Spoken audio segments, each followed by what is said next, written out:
네, 저희 지난주에도 베드로전서 말씀을 살펴봤는데요. 지난주에는 베드로전서 1장의 내용을 함께 살펴봤고요.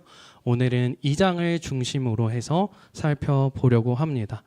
지난주 말씀을 통해 우리는 두 가지 이중적 그리스도인의 정체성에 대해서 살펴봤습니다. 하나는 이미 승리하신 하나님의 백성이다라는 정체성과 두 번째는 동시에 이 땅을 살아가는 나그네, 택한 바는 나그네로 우리를 불러주셨다라는 정체성이었습니다. 그 중에서 특히 이 택하심이라는 주제에 집중해서 하나님께서 그리스도를 통해 우리를 부르시고 그 부르심 안에 담긴 산 소망이 절망과 부끄러움 속에서도 우리를 계속해서 꿈꾸게 하고 다시 일어나게 한다라는 그 원동력이 된다라는 점을 함께 나눴습니다.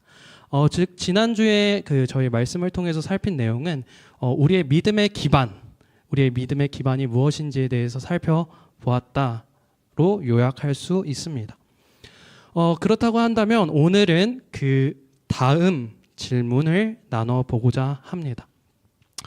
바로 이 택함 받은 나그네는 무엇을 꿈꾸며 살아가야 하는가라는 질문입니다. 우리가 나그네로 택함을 받았다면 우리는 무엇을 꿈꾸며 살아가야 할까요? 택하심에서 한 발자국 더 나아가서 나그네라는 정체성에 다시 주목하길 원합니다. 바로 말씀을 살펴보려고 하는데요. 베드로전서 2장 9절 말씀입니다. 여러분께서 한 목소리로 읽어주시면 감사하겠습니다. 시작. 그러나 너희는 택하신 족속이요 왕 같은 제사장들이요 거룩한 나라요 그의 소유가 된 백성이니 이는 너희를 어두운 데서 불러내어 그의 기이한 빛에 들어가게 하신 이의 아름다운 덕을 선포하게 하려 하심이라. 아멘. 네, 베드로전서 2장 9절은 우리의 그 부르심의 목적에 대해서 분명하게 이야기해주고 있습니다. 그의 기이한 빛에 들어가게 하신 이의 아름다운 덕을 선포하는 것. 이것이 하나님께서 저와 또 여러분들을 그리스도인으로 불러주신 하나님의 목적이고 하나님의 뜻입니다. 여기서 말하는 이 덕이라는 단어는 단순한 어떤 도덕적 성품만을 의미하지는 않습니다. 하나님께서 우리에게 행하신 일, 우리를 어둠 가운데에서 그 죄악 가운데에서 다시 불러주시고 우리를 하나님의 자녀 삼아 주셨다라는 그 사실에 기초한 아름다운 그분의 행하신 일에 기초한 아름다움과 덕에 대해서 설명하는 것이 바로 이 덕이라는 단어의 의미입니다. 그 하나님의 아름다운 덕을 선포하는 것, 그것이 저와 여러분을 부르신 목적이다라는 것이죠. 하나님께서는 우리를 어두움 가운데에서 구원해 주신 것으로 끝내지 않습니다. 하나님께서 우리를 구원해 주셨으니 이제 너희 마음대로 자유롭게 살아도 된다라고 말씀하지 않으신다라는 것이죠. 분명한 사명을 우리에게 더해 주십니다. 하나님이 어떤 분이신지 그리고 하나님의 성품이 하나님의 그 뜻이 어떤 것인지 우리의 삶을 통해서 계속해서 드러내고 그분의 나라를 이 땅 가운데 확장시켜 나가길 원하신다라는 것이죠. 여기서 이 사용하고 있는 이 선포하다라는 단어도 단순히 입으로 고백하는 것을 넘어섭니다. 복음의 은혜를 받았다라는 그 사실을 아는 것에서부터 비롯한 복음에서 비롯한 그 삶과 인격 그리고 고난 속에서 인내를 통해 하나님의 성품을 우리의 삶 가운데에 이 땅 가운데에 편만하게 펼치길 원하신다라는 것이죠. 따라서 우리가 꿔야 할 꿈, 우리가 갈망해야 할 것이 무엇인가요? 내 인생의 성공, 내 그 작은 의미에서의 평안과 행복뿐만 아니라 그것을 넘어서 내게 주어진 이 복음이 얼마나 귀하고 또 사람을 어떻게 살려갈 수 있는지, 살리는지를 우리의 삶을 통해서 나타내야 한다라는 것이죠.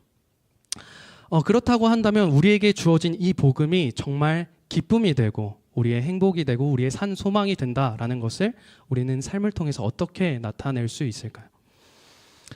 첫 번째로 살펴보길 원합니다. 첫 번째는 우리 부르심의 목적을 기억해야 합니다.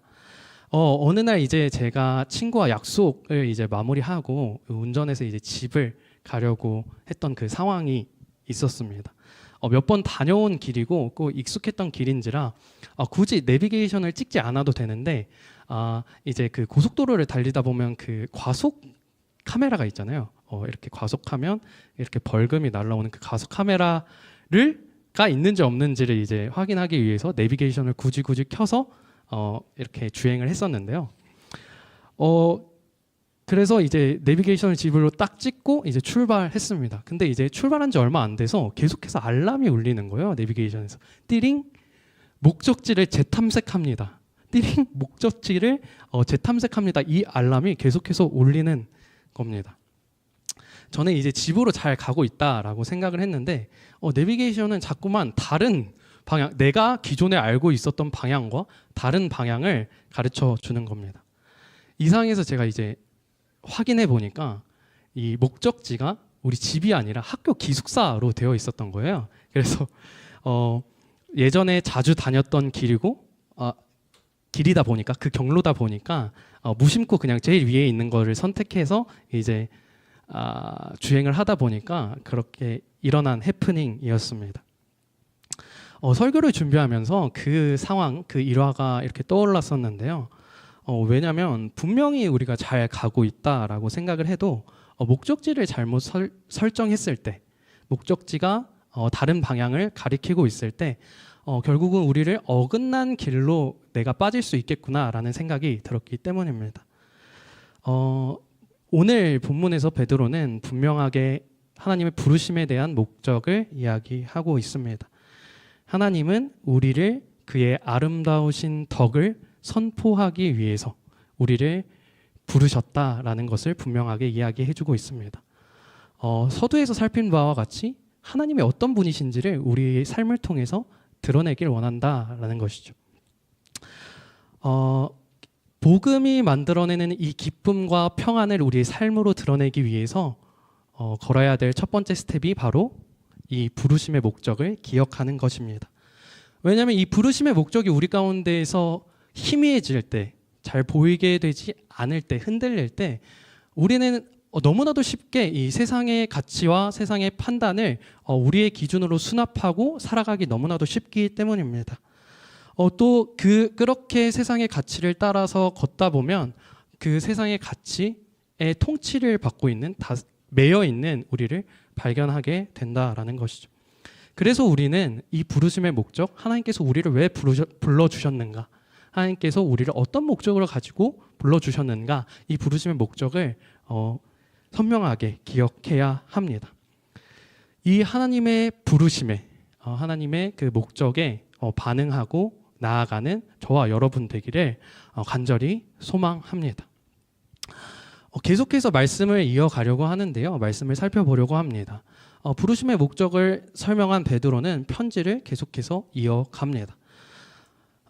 앞서 살핀 바와 같이, 앞서 살핀 것처럼 부르심의 목적이 희미해졌을 때, 부르심의 목적이 우리 안에서 불분명해질 때 우리 세상의 기준에, 세상의 판단에 내 삶을 정의하고 내 가치를 제한시키는 그런 삶을 살아갈 수밖에 없습니다. 그래서 우리는 반드시 하나님의 부르심에 잇대어져서 살아가야 합니다. 그러한 맥락에서 베드로는 2장 11절에서 이렇게 권면합니다.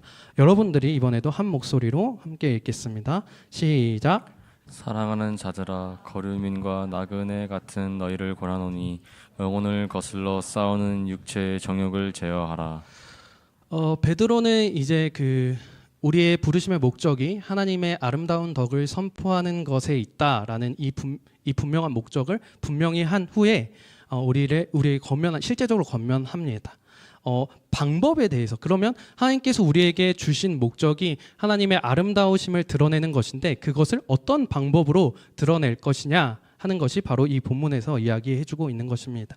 이 말인 즉슨 우리가 이 세상 가운데에서 나그네로 살아가는 이 동안에 세상의 논리와 방식에 끌려다니지 않도록 깨어 있어야 한다라는 것이죠. 세상의 논리는 어떤 것인지 한번 살펴보기를 원합니다.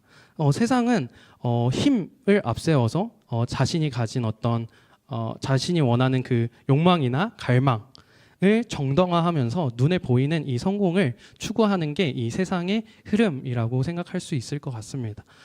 실제로 그 베드로 당시에 로마도 마찬가지였어요. 로마도 당시 그 팍스 로마라는 그 구호 아래서 그 문구 안에서 평화를 추구했지만 그 평화를 이룩하는 방법이 폭력과 억압 그리고 억제 이런 방식을 통해서 힘의 논리로 그 평화를 이루려고 했던 모습들이 있었다라는 것이죠. 베드로는 그러한 어떤 힘의 논리가 작동하는 세상을 살아가고 있는 그리스도인들에게 흩어진 그리스도인에게 육체의 정욕을 따르지 말 것을 권면하고 있습니다. 육체의 정욕에 따르면 당연하게 들 수 있는 힘의 논리로 보복하고 싶은 마음, 분노로 타인을 구별짓고 나와 너를 구별짓는 그 마음을 내려놓으라는 것입니다.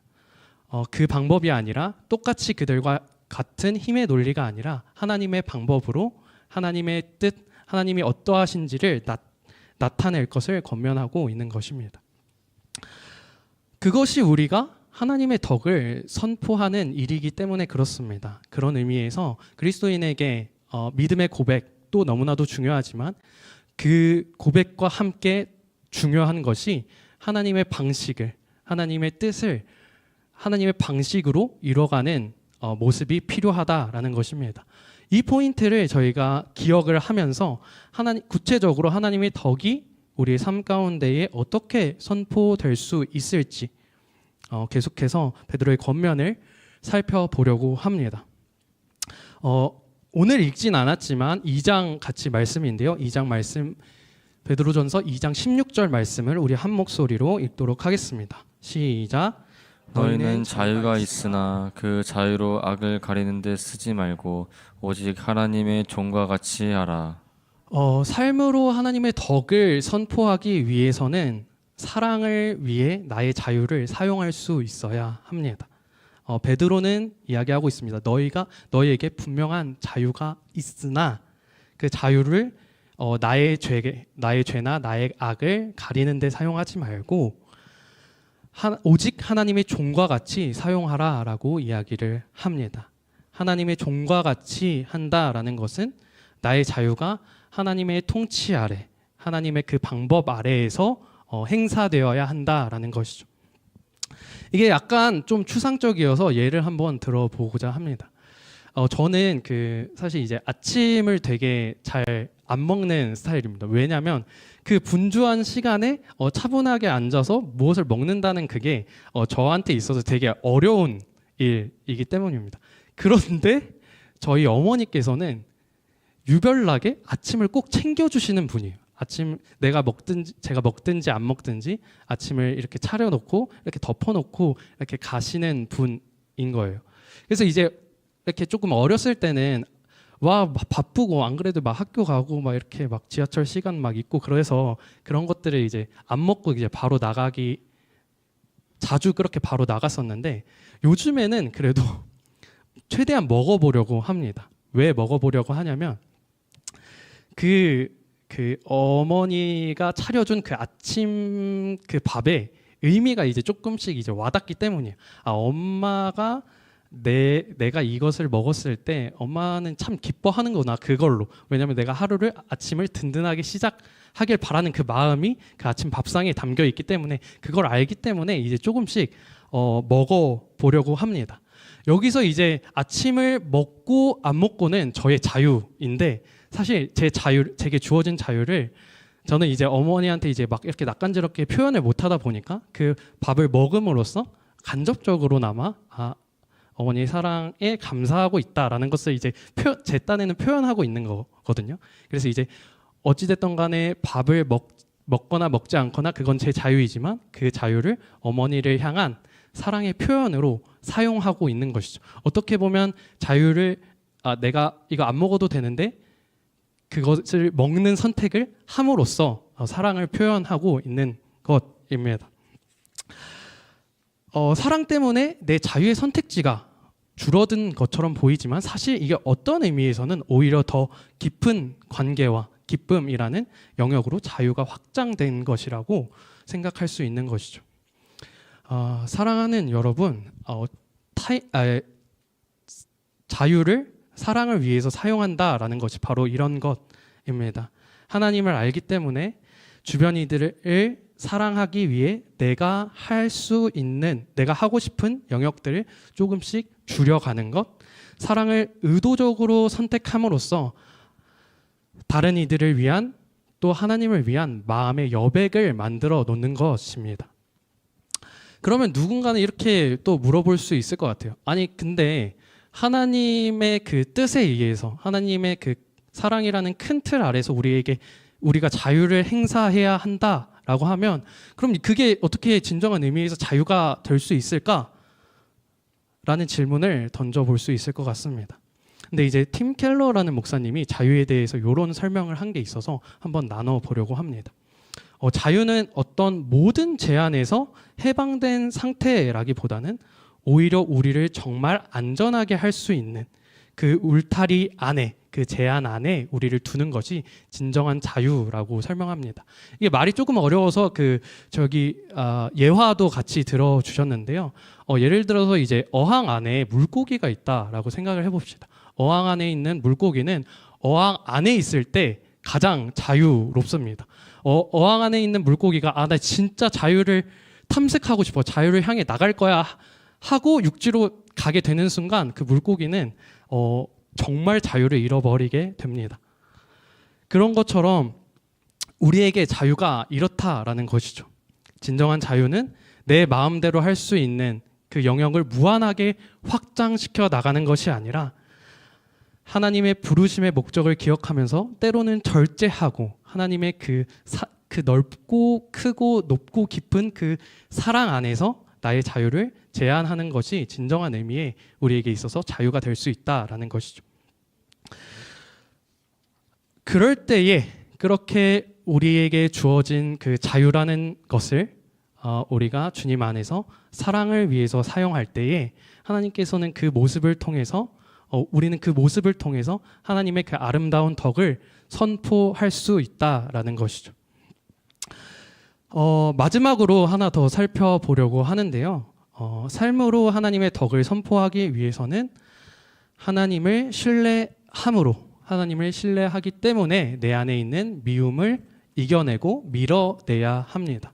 19절부터 21절을 함께 읽어보도록 하겠습니다. 세 절이니까 아까처럼 제가 19절을 읽고 여러분이 20절을 읽고 21절을 같이 읽도록 하겠습니다.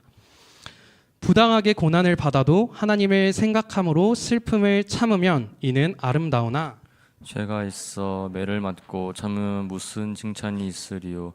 그러나 성을 행함으로 고난을 받고 참으면 이는 하나님 앞에 아름다우니라. 같이 읽겠습니다. 이를 위하여 너희가 부르심을 받았으니 그리스도도 너희를 위하여 고난을 받으사 너희에게 본을 끼쳐 그 자취를 따라오게 하려 하셨느니라. 23절도 제가 이어서 읽도록 하겠습니다. 욕을 당하시되 맞대어 욕하지 아니하시고 고난을 받으시되 위협하지 아니하시고 오직 공의로 심판하시는 이에게 부탁하시며. 사랑하는 여러분, 저희 이 베드로전서가 누구를 향해 쓰여진 편지라는 것을 여러분 혹시 기억하시나요? 지난주에 살펴봤지만 흩어진 흩어진 이방인 그리스도인들을 향해서 고난 중에 있는 그리스도인을 향해서 쓰여진 편지라는 것을 기억해야 합니다. 우리는 고난을 당할 때 특별히 이제 아무런 잘못이 없는데 내게 귀책 사유가 없는 것 같은데 우리 앞에 쉽지 않은 일들이 펼쳐져 갈 때 너무나도 쉽게 어쩌면 너무나도 자연스럽게 억울한 마음을 품게 되는 것 같습니다. 네가 아니면 하나님께서 나의 마음과 상황과 환경과 의도를 아신다면 어떻게 이런 일들이 내게 일어날 수 있지? 라는 그 억울함이 우리에게 있을 수 있다라는 것이죠. 그러나 기억했으면 좋겠습니다. 저희 우리의 억울함, 누군가를 향한 원망과 미움, 그리고 우리 안에서 재단하고 곱씹고 판단함으로 그 악을 악으로 갚지 말고 공의롭고 선하신 하나님께 맡겨드리자라는 것입니다. 여기서 이제 맡긴다라는 표현은 그 억울함을 결코 무시하자라는 의미가 아닙니다. 본문에도 나와 있듯이 하나님께서는 결코 죄와 악을 지나치시는 분이 아닙니다. 하나님의 공의는 하나님의 때에 반드시 이루어질 사실입니다. 우리는 다 알 수 없지만 하나님은 그분의 때에 완전한 방식으로 그분의 정의를 가장 공의롭게 이루어 가십니다. 그렇기 때문에 이 사실을 우리가 믿음으로 수납하고 살아가기 때문에 오늘 여기 지금 여기를 살아가는 우리는 미움을 미움으로 갚기보다 심판은 공의로우신 하나님께 맡기고 하나님께서 우리에게 부여하신 그 사명에 최선을 다해 나갔으면 좋겠습니다. 사랑을 포기하지 않았으면 좋겠다라는 것입니다. 공의를 포기하는 것이 아니라 더 크고 완전한 공의를 신뢰하기 때문에 할 수 있는 그 믿음의 선택이 바로 우리에게 맡겨주신 하나님께서 우리에게 맡겨주신 사랑이라는 것이죠. 이제 말씀을 맺으려고 합니다. 하나님께서는 우리를 어둠 가운데에서 빛으로, 죽음 가운데에서 생명으로 옮겨 주셨습니다. 이 부르심은 단지 그 한 영혼을 위한 부르심은 아닙니다. 그분께서 행하신 그 아름다운 덕을 우리를 통해 선포하길 원하시는, 그것을 통해서 하나님 나라가 이 땅 가운데에서 계속해서 우리의 삶을 통해 확장되길 원하시는 하나님의 큰 꿈이 담겨 있습니다. 그래서 우리는 이 하나님의 부르심에 합당한 갈망이 필요합니다. 우리의 말과 행동, 삶의 선택들 가운데서 다른 것들을 고려하기보다 어떤 것이 하나님의 선하심, 하나님의 그 온전하고 아름다우심을 드러낼 수 있을지가 우리의 삶의 기준이 되길 소망합니다. 우리의 삶을 통해 하나님의 선하심이, 그 복음의 찬란함이 드러나길 갈망하길 소망합니다. 사랑하는 여러분, 우리의 갈망을 정직하게 한번 돌아봤으면 좋겠습니다. 지금 나의 갈망과 나의 열심은 어디를 향해 있는지, 관계에 있어서의 열심, 학업에 있어서의 열심, 또 여러 상황들 가운데에서 내는 우리의 열심의 동기를 다시 한번 면밀히 살펴보길 원합니다. 그 열심이 단지 나의 성공과 나의 작은 유익들에 매여 있다면 그 갈망은 필연적으로 불안함에서 우리를 자유롭게 하지 못합니다. 우리가 무엇을 성취해도 그것을 잃을까봐 두렵고, 무엇을 성취 못하면 평생 성취 못할까봐 그 두려움에서 우리는 빠져나올 수 없게 됩니다. 사랑하는 여러분, 우리의 갈망이 변해야 됩니다. 우리의 갈망이 바뀌어야 합니다. 우리의 갈망이, 우리의 열심의 동기가 새로워져야 합니다. 우리는 하나님의 덕이 삶을 통해 선포되는 그 여정 가운데 있다라는 사실을, 그 부르심의 목적이 우리의 부르심 가운데 분명히 있다는 사실을 기억함으로 나아가야 합니다. 우리의 진정한 삶의 목표는 더 많은 성취, 더 큰 성공에 있는 것이 아니라 하나님의 덕을, 그분의 아름다우심을 우리의 삶을 통해 온전히 선포하는 것에 있음을 기억해야 합니다. 그렇게 우리의 열심이, 우리의 관계가, 우리의 학업이 하나님의 부르심에 대한 응답이 될 수 있다면 그 열심은 전혀 다른 의미를 갖게 됩니다. 결과가 어떻든지 간에 결과에 상관없이 삶으로 드려지는 예배가 되기 때문입니다. 사랑하는 여러분, 여러분 앞에 놓인 그 모든 순간들을 통해, 그 선택을 통해, 그 상황을 통해 하나님의 하나님 되심을 온전히 선포하는, 그분의 아름다운 덕을 온전히 선포하는 저와 여러분이 되길 소망합니다. 성공도 기쁨도 실패도 때로는 슬픔도 하나님의 아름다우심을 선포할 수 있는, 세상 가운데 선포할 수 있는 도구가 됩니다. 하나님의 그 부르심 앞에서, 그 영광스러운 부르심 앞에서 우리의 발걸음을 다시 재정돈하고 그분과 함께 한 걸음을 내딛어 가길 소망합니다. 우리의 꿈은 저 멀리에 있는 것이 아니라 하나님과 함께하는 오늘, 지금 여기에 하나님과 동행하심을 우리가 인식하고 그분을 누려갈 때에 우리 가운데 이미 펼쳐져 갑니다. 그 하나님의 동행하심을, 하나님의 인도하심을, 하나님의 함께하심을 여러분의 삶의 그 현장에서 누려가시기를 주님 안에서 간절히 소망합니다. 그분께서 행하신 놀라운 사랑과 공의가 지금 여기서 나타나길, 여러분들에게 경험되길 간절히 소망합니다. 그 부르심 앞에서 우리가 아멘으로 화답하는 저와 여러분 되길 간절히 소망합니다. 저희 이런 마음 가지고요 같이 찬양할 텐데요. 소원이라는 찬양입니다. 가사에 보면 주님, 내가 주의 장막을 사모합니다. 오직 주의 임재를 갈망합니다. 주의 집에서의 하루가 다른 어떤 곳에서의 첫날보다 더 좋으니 주의 사랑 안에 머물며 주님의 사랑을 노래하고 싶습니다. 이 고백이 저희의 고백이 되길 소망합니다. 이 고백이 우리의 삶 가운데에서 진실하게 우리의 마음을 다해서 고백되어지는 그런 인생 되기를 소망합니다. 그런 소망을 담아서 저희 이 찬양 같이 올려드리도록 하겠습니다. 주님, 내가 주의 장막을 주님, 내가 주의 장막을 사모합니다. 오직 주의 임재를 갈망합니다. 주의 집에서의 하루가 다른 곳엔 첫날보다 좋으니 그 사랑 안에 머물며 사랑 주님, 내가 주의 장막을 주님, 내가 주의 장막을 사모합니다. 오직 주의 임재를 갈망합니다.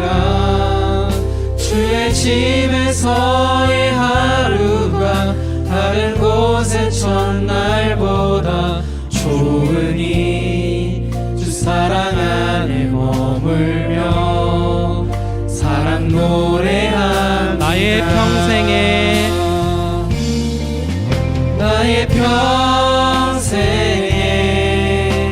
단 한 가지 소원, 주의 아름다우심 보며 사랑 노래하는 것, 나의 왕 되신 주님의 얼굴 구하며 주 사랑 안에 머물며 나의 평생에 노래합니다. 나의 평생에 단 한 가지 소원, 주의 아름다우심 보며 사랑 노래하는 것, 나의 왕 되신 주님의 얼굴 구하며 주 사랑 안에 머물 나의 평생에 사랑 노래합니다. 나의 평생에 단 한 가지 소원, 주의 아름다우심 보며 사랑 노래하는 것, 나의 왕 되신 주님의 얼굴 구하며 주 사랑 안에 머물러 사랑 노래합니다. 이 시간 저희 한 가지 기도 제목 두고 함께 기도하길 원합니다. 주님, 우리의 갈망이, 우리의 소원이 다른 어떤 것에 있는 것이 아니라, 다른 어떤 것에 우리의 소망과 갈망을 두는 것이 아니라 주님을 향한 갈망, 주님을 향한 그 사랑이 우리 마음 가운데에 심겨지길 원합니다. 사랑하는 주님, 주님께서 우리에게 이미 행하신 그 놀라운 일에 우리가 반응하길 원합니다. 우리의 갈망으로, 우리의 그 방향성으로 하나님 주님의 그 아름다우신 덕을 우리의 삶으로 선포하길 원합니다. 그렇게 우리의 갈망이 새롭게 되어져 하나님 한 분께 온전히 영광 올려드리는 그 삶의 예배가 우리의 예배가 되어질 수 있도록, 우리의 삶이 되어질 수 있도록 우리의 마음 가운데에 찾아와 주시고 우리의 마음을 열어주시고 우리의 갈망을 새롭게 하여 달라고 주님 한번 부르짖고 기도하며 나아가겠습니다. 주여,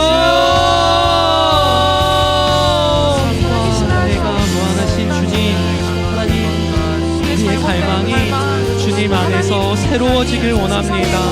우리의 소망이 세상 썩어질 무엇에 두는 것이 아니라 우리를 끊임없이 낙담시키고 좌절하는 것에 우리의 소망을 두는 것이 아니라 우리에게 산돌로 오셔서 산 소망이 되신 예수 그리스도 하나님 그 한 분께 우리의 소망이 있음을, 우리의 갈망이 있음을 고백하며 나아가길 원합니다.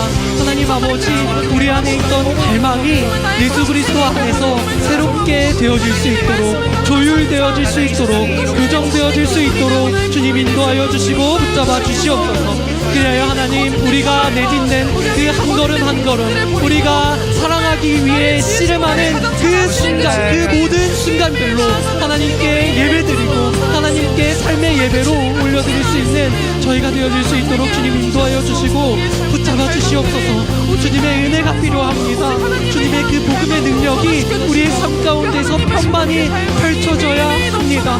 하나님 아버지, 그 갈망이, 그 은혜가 하나님 아버지 우리를 사로잡을 수 있도록, 우리의 갈망을 주님께 고정할 수 있도록 주님께서